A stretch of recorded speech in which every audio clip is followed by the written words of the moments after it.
우리 현대인들에게 가장 큰 관심사 중에 하나는 건강입니다.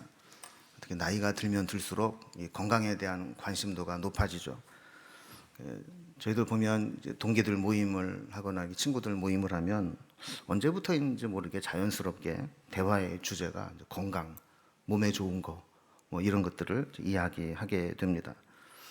또한 젊은 사람들도 점점 맛있고 즐겁고 편안한 삶을 추구하다 보니까 늘 삶이 이렇게 절제가 되지 않고, 또 내가 고통과 불편함을 감수하면서도 내가 건강을 관리하겠다 하는 게 마음같이 잘 되지를 않습니다. 결국 건강에 위험 신호가 오고 나서야 어쩔 수 없이 충격을 받고 건강 관리를 시작하곤 하죠. 유익하지 않은 음식도 좀 줄이려고 하고, 또 억지로 운동도 하려고 해봅니다. 그러나 살다 보면 맛있는 음식의 유혹, 편안하고 즐거운 생활의 유혹을 끊어버리지 못하고 다시 옛날 라이프 스타일로 돌아가게 됩니다. 요즘에 나오는 개념 중에 guilty pleasure라는 개념이 있습니다. guilty, 죄의식을 느끼다, 뭐 이런 뜻이잖아요. 그러니까 즐거움이나 쾌락을 추구하는 것에 죄책감을 느끼면서도 그것이 주는 이 즐거움을 포기하지 못해서 끊어버리지 못하고 지속적으로 즐기는 것, 이것을 guilty pleasure라고 부릅니다. 건강한 삶을 살기 위해서는 기름진 거, 칼로리 높은 거 먹지 말아야지 하는데, 어느 순간 보면 입에 땡기고 맛있고 하니까 또 먹게 되고, 또 운동도 해야지 하는데 귀찮으니까 포기하고, 이렇게 되는 거죠. 그래서 결국에는 달콤하고 맛있지만 칼로리는 낮은 것이 없을까? 또 운동을 하기는 좀 해야 되는데 좀 즐겁게 할 수 있는 방법은 없을까? 또 이것도 저것도 안 되면 영양제라도 좀 먹어야 되나? 건강보조식품, 아니면 지방분화제, 다이어트 식품, 이런 거라도 먹어야 되나? 이렇게 되는 것이죠. 우리는 끝까지 즐거움과 편안함, 달콤함, 이런 것들을 포기하지 않으면서도 또 건강은 찾고 싶은 이율배반적인 삶을 살아가게 됩니다. 그래서 다짐은 하지만 또 다시 옛날로 돌아가곤 하는 삶을 보게 되죠. 자, 이런 것을 관성의 법칙이라고 하는데, 이 관성의 법칙은 이렇게 물리하게만 존재하는 것이 아니라 우리의 삶의 현장에도 강력하게 작동합니다. 관성의 법칙, 우리가 잘 알다시피 외부에서 어떤 힘이 가해지지 않는다면 가만히 있는, 정지되어 있는 물체는 계속 정지된 상태로 있으려고 하고, 또 움직이는 물체는 움직이는 힘으로, 등속도로 계속 운동을 하려고 하는 것, 이게 관성의 법칙입니다. 우리 삶에도 이 관성의 법칙이 작동을 하죠. 우리의 몸도 뭔가 새로운 습관을 만들겠다 결단을 해도 곧 옛날에 살던 대로 살아갑니다. 습관대로 움직이고 효율성과 편리함을 추구하면서 살아가게 됩니다. 생각과 감정도 우리가 마음을 막 고쳐먹고 결단을 하지만 어느 순간에 보면 옛날 생각의 흐름대로 그냥 또다시 우리의 의식을 놓는 경우가 많이 있습니다. 영혼과 신앙도 마찬가지죠. 우리가 예수 믿고 믿음의 삶을 살겠다 결단을 하지만 성령을 따라서 믿음의 법칙대로 살기보다는 어느 순간에 보면 옛날 믿기 전의 모습이 튀어나오게 되고, 또 육체의 본성대로 살아가려고 돌아가는 속성이 있습니다. 자, 이렇게 우리의 삶에 관성의 법칙을 거스르려면 뭔가 우리가 살고 있는 타성에서 벗어나야 합니다. 관성과 비슷한 것이 타성이죠. 타성은 변화나 새로움을 꾀하지 않아 나태하게 굳어진 습성을 버리지 못하는 것이라고 규정하고 있습니다. 근데 재밌는 건 보니까 이 타성의 타자가 게으를 타자를 씁니다. 그러니까 뭔가 달라져야 되는 건 아는데, 변화되어야 되는 건 아는데 고치고 변화하기가 귀찮아서 그냥 있는 대로 살던 대로 사는 것, 이것이 타성에 젖는다는 것입니다. 이 관성을 극복하기 위해서는 이 타성에 젖고 관성에 움직이는 것을 초월하는, 그것보다 더 강력한 힘이 필요하죠. 그렇지 않으면 절대로 우리는 삶의 방향을 바꾸지 못하고 타성에 따라서 관성의 법칙대로 살아가게 되는 겁니다. 그럼 그걸 초월하는 힘이 어디에서 나오느냐? 그것은 훈련을 통해서만 가능합니다. 좋은 것은 훈련의 결과로 얻어집니다. 타성에 젖은 모습은 우리를 늘 퇴보시키고 과거로 돌아가게 하고 안 좋은 방향으로 이끌어가죠. 만약에 우리가 우리의 삶에 있어서 방향을 좋은 방향으로 바꾸고 좋은 쪽으로 움직이기 위해서는 이 타성에 역행하는 훈련이 필요한 겁니다. 그래서 오늘 말씀 디모데전서 4장 7절에 보면 경건에 이르도록 내 자신을 연단하라 이렇게 말씀합니다. 하나님이 우리 사람을 만드실 때 보면 신기하게 만든 것이 몸이든 마음이든 영혼이든 쓰면 쓸수록 훈련하면 할수록 강하고 또 발달하게 했습니다. 근데 반대로 타고난 게 아무리 좋아도 쓰지 않고 훈련하지 않으면 점점 쇠퇴하고 약해지게 되어 있습니다. 우리가 어느 쪽을 어떻게 훈련하느냐에 따라서 우리는 더 강해질 수도 있고 약해질 수도 있는 거죠. 여러분, 기도를 하지 않는 사람은 어쩌다 기도해야 될 일이 생겨도 기도가 잘 되지 않습니다. 그러나 평소에 부지런히 기도하고 기도에 훈련이 되어 있는 사람은 문제가 생기면 지금이 기도할 때구나 그러면서 기도의 힘과 영역을 얻게 되는 것입니다. 이 연단하라 할 때 이 연단하다라는 뜻은 헬라어 귐나조라는 단어를 쓰고 있는데 이 체육관이라는 영어 짐네이지움이 여기에서 파생된 단어입니다. 그러니까 운동 선수들이 피나는 훈련을 하기 위해서 체육관에 가서 땀을 펄펄 흘리면서 열심히 운동하는 거, 이게 바로 연단하다라는 겁니다. 운동 선수들이 피나는 노력과 혹독한 훈련을 하듯이 경건에 이르는 것도 그런 각오로, 그런 마음으로 훈련하고 연단하지 않으면 경건이라는 목표에 이루기가 어렵다라는 겁니다. 우리가 담금질이라는 것이 있습니다. 쇠를 아주 강한 불에 달구면 좀 흐물흐물해지죠, 쇳덩어리도. 근데 그거를 막 망치로 치고 또 찬물에도 담그고 이런 일을 여러 번 하다 보면 밀도가 아주 높아져서 아주 강한 쇠가 됩니다. 우리의 몸도 그렇고 멘탈도 그렇고 영혼도 그렇고 고난과 역경과 힘든 시간들을 만나게 되지만 그것을 잘 인내하고 극복하고 훈련의 장으로 삼게 되면 우리는 더 강한 모습으로 한층 더 성장하게 되는 것을 보게 되는 것이죠. 오늘 본문에 보면 이렇게 연단하다라는 것이 어떤 의미인지를 설명하기 위해서 바울은 다양한 표현들로 계속해서 반복하는 것을 보게 됩니다. 자, 연단한다는 게 뭘까요? 10절에 보면 우리가 수고하고 힘쓰는 것은 그랬어요. 자, 13절에 보면 이 일에 전념하라 그랬습니다. 또 15절에 보면 이 모든 일에 전심전력하여 그랬어요. 16절에 보면 이 일을 계속하라 그랬습니다.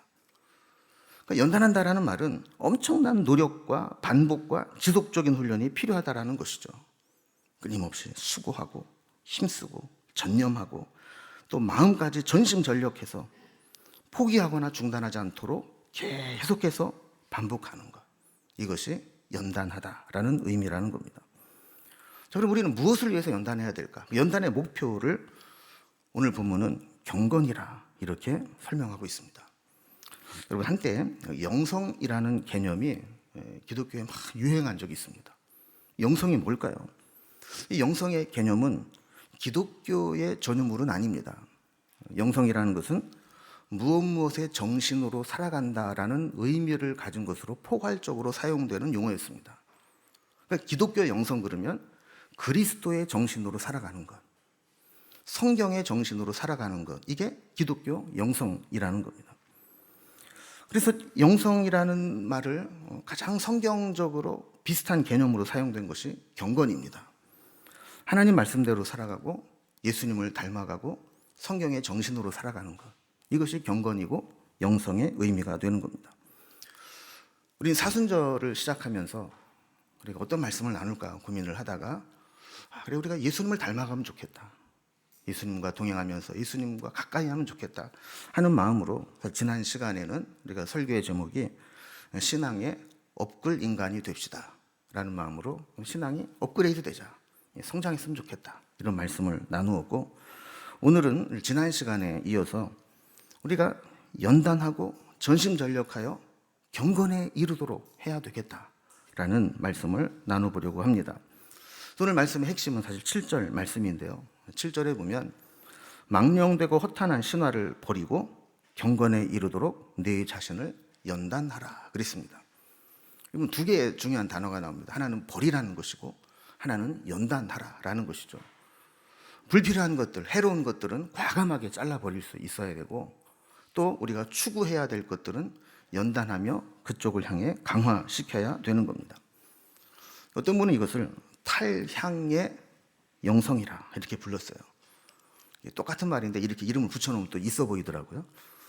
탈이라는 말은 우리가 무엇을 버리다 이런 뜻이고, 향이라는 말은 무엇을 향하다 이런 뜻 아닙니까? 그러니까 영성이라는 게 뭐냐? 하나님의 뜻대로 살아가는데 방해가 되는 것들은 버리고 탈하고, 그리고 하나님의 뜻대로 그리스도를 닮아가는 것, 하나님을 향해 가는 것, 향하는 것, 이것이 영성이라는 겁니다. 그렇다면 오늘 본문을 통해서 이 탈향의 영성을 추구하기 위해서 우리가 해야 될 것은 어떤 것들이 있는가, 어떻게 권면하고 있는가 하는 것을 정리해 보려고 합니다. 먼저 첫 번째로 탈해야 되는 것이 뭐냐? 망령되고 허탄한 신화를 버리는 겁니다. 리차드 포스터 목사님은 영적 훈련과 성장이라는 책에서 이런 이야기를 합니다. 죄는 육신의 지체를 통해 작용한다. 다시 말하면 육신의 뿌리 깊은 습관을 통하여 작용한다. 죄의 뿌리 깊은 습관의 노예처럼 처참한 노예는 없다 그랬습니다. 자, 우리가 죄가 뭐냐 그랬을 때 여러 가지로 표현할 수 있지만 결국 죄는 우리 육신을 통해서 나타난다라는 겁니다. 우리 육신에 이 깊이 뿌리 박힌 잘못된 습관, 이런 것들을 통해서 죄가 들어오게 되고 작동하게 된다라고 하는 것이죠.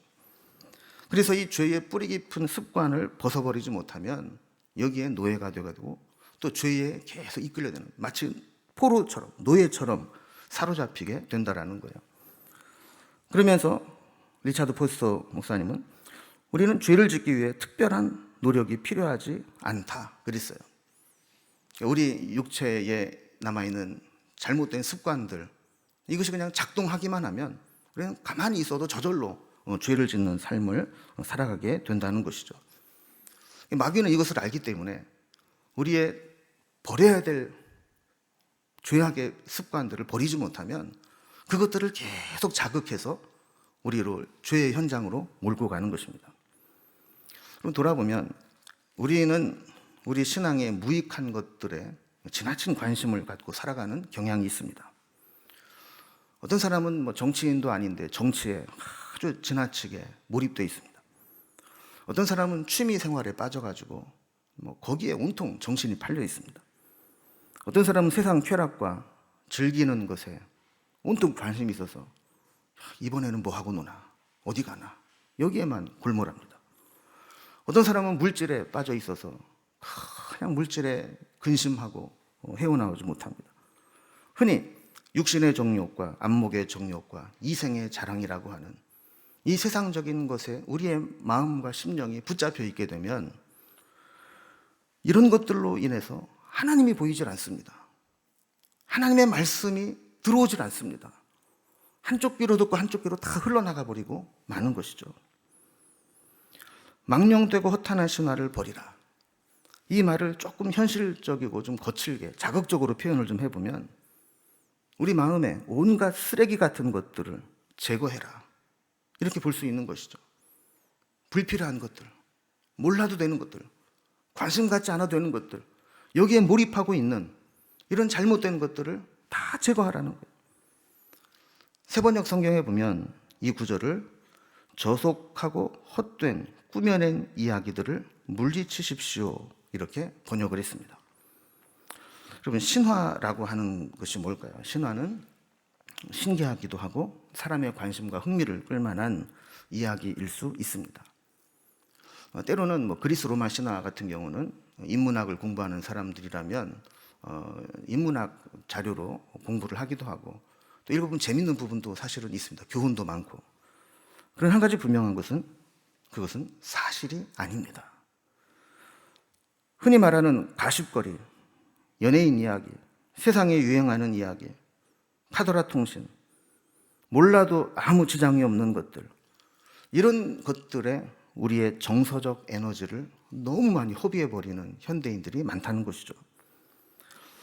우리가 예수님을 우리 중심에 영접한다라고 하는 것은 주님께서 우리의 심령 가운데 오셔서 우리의 옛 습관들, 우리의 마음을 차지하고 있는 망령되고 허탄한 신화들을 주님께서 관리해 주시도록 맡기는 겁니다. 우리 이게 쉽지 않아요. 아무리 결심을 해도 옛날에 관심 가졌던 부분 자꾸 가게 돼 있어요. 예수님이 내 마음에 오셔서 나를 다스려 주실 때 내가 그 망령되고 허탄한 신화 같은 것들을 주님께 맡기고, 주님 이것 좀 주님이 어떻게 처리해 주세요. 이것이 예수님을 영접하는 중요한 의미가 된다라고 하는 것이죠. 우리가 경건에 이르기를 정말 원한다면 하나님 이외의 다른 것, 특히 망령되고 허탄한 것들에 대해서 내 속에 있는 것들은 어떤 것들이 있는가 진단하는 것이 필요합니다. 그리고 그것을 버리는 작업, 망령되고 허탄한 신화를 버리는 것, 여기부터 우리의 경건은 시작되는 것입니다. 두 번째로 우리 경건에 이르도록 하기 위해서는 목표를 정하는 겁니다.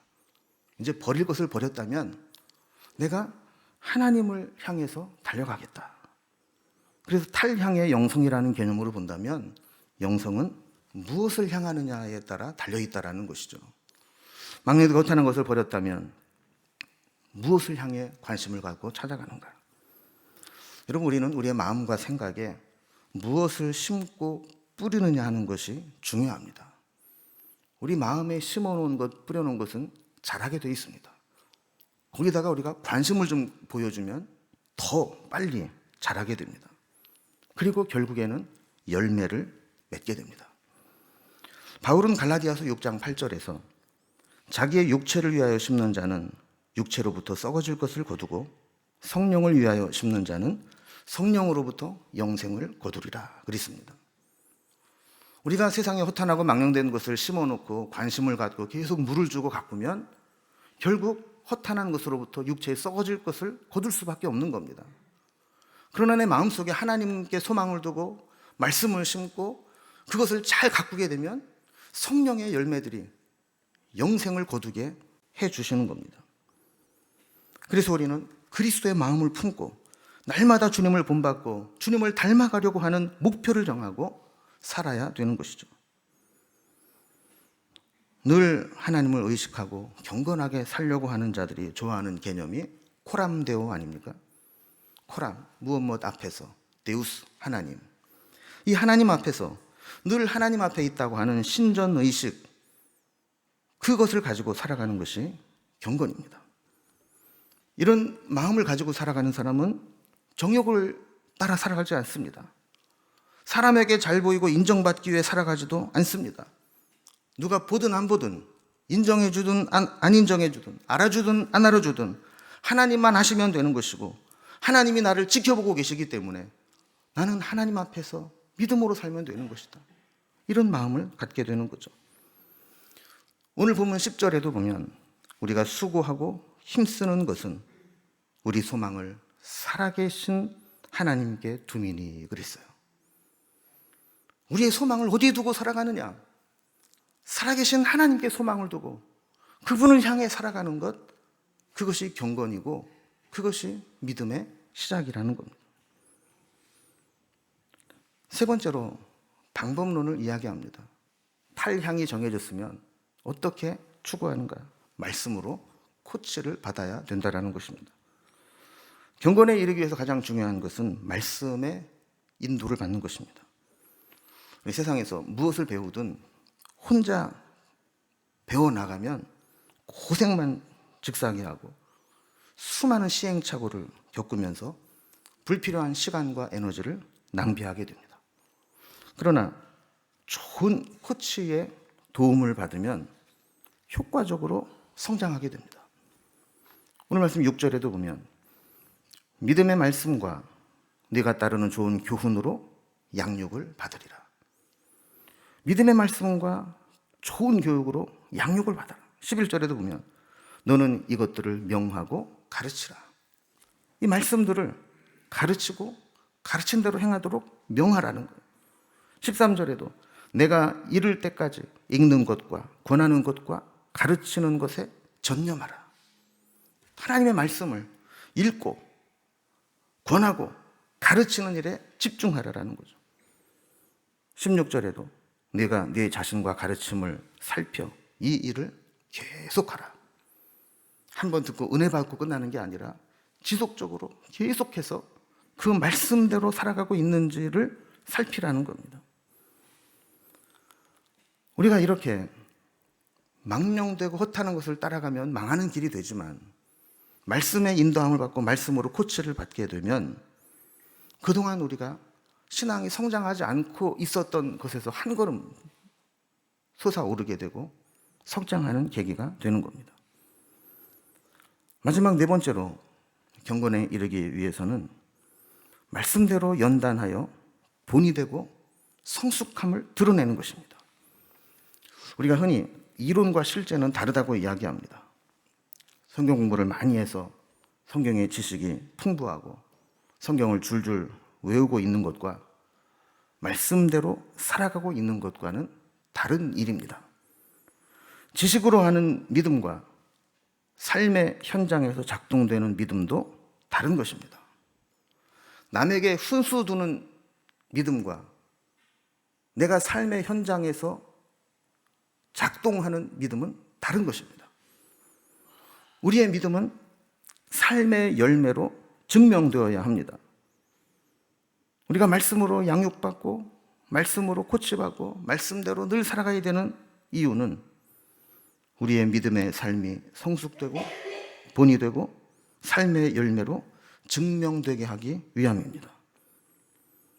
오늘 본문에도 보면 경건의 일을 연습하여 이루고자 하는 목표를 여러 가지로 설명합니다. 우리가 지금까지 신앙생활을 해오면서 올바른 목표를 가지고 올바르게 경건의 훈련을 해왔다면 우리 가운데 마땅히 나타나야 될 일들이 이런 것들이 있다는 거예요. 6절을 보면 그리스도 예수의 좋은 일꾼이 되어 그리스도 예수의 좋은 일꾼이 되어야 한다는 12절에 보면 누구든지 내 연소함을 업신여기지 못하게 하고 오직 말과 행실과 사랑과 믿음과 정절에 있어서 믿는 자에게 본이 되어 그랬습니다. 어떤 겉으로 나타난 나이나 외모로 판단을 받는 것이 아니라 삶의 모든 영역에서 본이 되는 삶이 되어야 한다는 겁니다. 그럼 본이 된다라는 게 뭡니까? 본이 된다라고 하는 것은 어떤 사람의 롤 모델이 된다는 거예요. 그 사람처럼 하고 싶다. 그 사람처럼 되고 싶다. 그 사람 닮고 싶다 하는 거죠. 여러분 존경하고 그를 따르면 닮게 돼 있습니다. 예를 청년 시절에 이렇게 제자 훈련을 하고 순장 순원과의 관계로 이렇게 있는 모습들을 보면 이상하게 순원들은 기도하는 문구, 기도하는 말투까지도 순장을 닮아가요. 매일 훈련을 하면서 순장님이 기도해 주면 그게 자기에게 본이 되는 거죠. 저렇게 기도하니까 내 신앙이 성장하는 것 같구나. 기도는 저렇게 해야 되는 거구나. 이런 걸 배우면서 닮아가는 거예요. 이게 본이 된다라는 거예요. 우리가 정말 경건의 훈련을 해왔다면 그런 본이 되는 삶을 살아가게 된다는 것이죠. 15절입니다. 이 모든 일에 전심전력하여 너의 성숙함을 모든 사람에게 나타나게 하라. 우리가 성장하고 있다는 것, 우리가 성숙해지고 있다는 것을 모든 사람에게 삶으로 증명해 보이라는 겁니다. 16절에 보면 이것을 행함으로 내 자신과 내게 듣는 자를 구원하리라.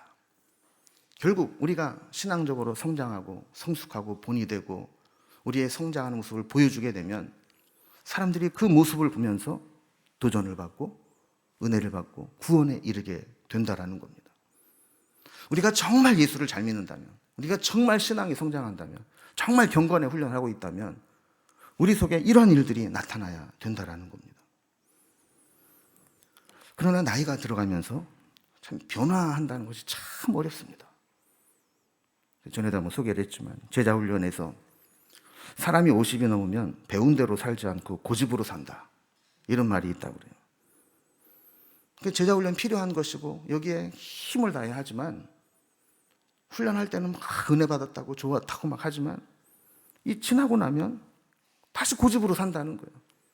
말씀은 말씀이고 나는 이렇게 살겠다. 그러니 제자 훈련하는 사람들이 에너지는 막 쏟는데 결과물 들으면 얼마나 허탄하겠어요. 그래서 오죽하면 사람은 50 넘으면 안 되는구나. 아무리 가르쳐놔봐야 돌아서면 지고집대로 또 사는구나. 이런 한탄을 하게 되는 것입니다. 여러분, 이것은 우리의 숙제이기도 합니다. 고집을 버리고 타성에서 벗어나 경건에 이르도록 연단하여 그 목적을 이루는 소수만이 경건에 이르고 변화와 성장에 이르게 되는 것입니다. 한 가지만 더 생각해 볼 것은 육체 연단이 무익하다는 것이 아닙니다. 육체 연단을 하지 말라는 게 아닙니다. 이 세상을 살아가는데 건강처럼 중요한 것은 없고 이 건강을 관리하는 것은 그 무엇보다 중요하고 필요한 일입니다. 특히 나이가 들면서 몸의 밸런스가 깨지고 여기저기 아픈 곳이 생겨나기 시작하면 건강 관리 잘해야 되겠구나. 몸이 이상이 생기면 아무것도 못하는구나. 이런 경각심을 갖게 되죠. 이런 분들에게 육체의 연단은 정말 중요한 문제입니다. 육체의 연단을 통해서 건강한 삶이 유지되고 더 젊게 살아가게 되는 것은 육체의 연단 연습이 얼마나 중요하고 유익한 것인가를 알게 해주는 것입니다. 그래서 육체의 연단이 약간의 유익이 있다라고 하는 것은 육체의 연단이 무가치하거나 무의미하다라는 것이 아니라 육체의 연습도 연단도 이렇게 중요한 것이라면 경건에 이르도록 하는 연단은 그것과는 비교할 수 없는 중요한 가치가 있다라는 것입니다. 제가 육체의 연습을 열심히 하는 사람들은 왜 하나 한번 생각을 해봤어요. 넷 중에 하나더라고요. 첫째는 건강에 이상이 생겨서 건강 관리를 위해서 어쩔 수 없이 하는 사람이 있어요. 두 번째는 외모를 멋지게 꾸미기 위해서 헬스를 하고 몸을 만드는 그런 연습을 하는 사람도 있어요. 셋째는 좋아서 취미 생활로 즐기기 위해서 하는 사람도 있어요. 또 네 번째는 전문 프로 선수가 돼서 경기에 나가서 이겨야 되기 때문에 죽을 힘을 다해 육체를 연단하는 사람이 있어요. 자, 이것을 우리 신앙생활에 접목을 해보면 경건을 연습하는 사람들은 몇 가지 유형이 있을 것 같습니다. 첫 번째는 겨우 영적 생명을 유지하기 위해서 교회 안 나오고 경건 생활 안 하니까 뭔가 사는 게 너무 힘들어 꼬여. 이래서 어쩔 수 없이 하는 사람이 있고, 두 번째는 사람들에게 저 사람 믿음 좋아 이런 인정을 받고 싶어서 그런 틀에 자꾸 나 자신을 맡기면서 연습을 하는 거죠. 세 번째는 주님과 교제해 보니까 영적으로 성장하고 주님이 주신 기쁨이 있어서 즐거운 마음으로 경건 생활을 하는 사람이 있습니다. 그리고 목회자나 평신도 사역자들처럼 영적 전쟁에서 승리하고 말씀으로 다른 사람을 섬기며 하나님의 나라 확장을 위해서 헌신하기 위해서 끊임없이 자기 자신을 연단하는 그런 사람도 있습니다. 여러분 한번 생각해 보세요. 나는 경건을 위해서, 영적 성장을 위해서 노력을 하고 있는가?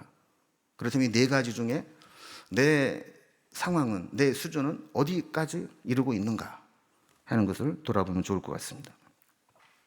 톨스토이는 모든 사람들은 인간이 변화되어야 한다는 생각을 가지고 있으나 자기 자신이 변화되어야 한다는 것은 생각하지 않는다 그랬어요. 세상이 변하고 있어. 사람이 바뀌어야지, 변해야지. 저 사람 다 변해야 돼. 나는 괜찮아. 이게 사람이라는 거예요.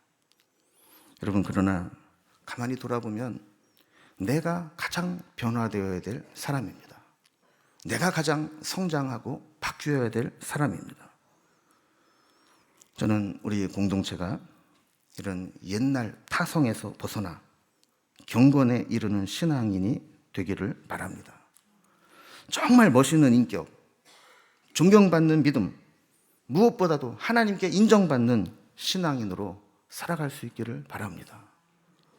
그 과정이 힘든 일이고 저절로 되는 것이 아니라 할지라도 그 일을 위해서 버릴 것은 버리고 목표를 정하고 말씀으로 훈련을 받으면서 내 삶의 열매로 드러날 때까지 끊임없이 연단하고 전심전력해서 우리 믿음의 성숙과 진보를 나타낼 수 있는 우리 믿음의 공동체가 될 수 있기를 주님의 이름으로 기원합니다. 기도하겠습니다. 하나님 아버지,